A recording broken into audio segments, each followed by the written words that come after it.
Hello, it's Friday, June 26th. Today our Bible reading is Joshua chapter 2. I want to encourage you to read this chapter for yourself, and so I've got a link to that chapter in the description of this video. In Joshua 2, we get the story of a woman named Rahab. Rahab is living in the land of Canaan, the land that God has promised to give to his people. Now, Rahab isn't one of the Israelites. She isn't a member of this special people that God has chosen. But we see that God's purposes are bigger than the Israelites, bigger than the people of Israel. God is choosing at this time in history to work through the Israelites. But God's purposes don't stop with them. God has purposes for all the peoples on earth.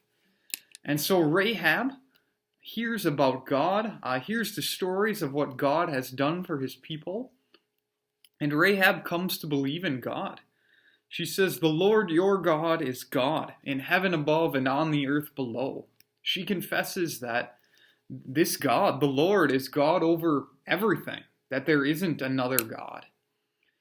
And so we see that Rahab, even though she isn't an Israelite, is welcomed into God's people. It continues on past this chapter we read today, but Rahab's life is spared, like the spies promise her. Rahab and her family join God's people.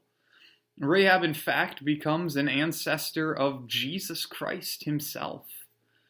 And so we see that God isn't about playing favorites. God doesn't favor some people because they belong to a certain race or nationality or ethnicity.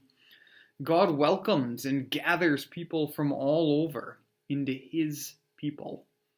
We see that with Rahab, and we see that throughout the Bible, and we see that in the work of God in the church today. So that's my thought for today's reading. If you've got thoughts or comments, questions of your own, please feel free to share them with me, and I'll make sure I get back to you. I hope that you have a wonderful day.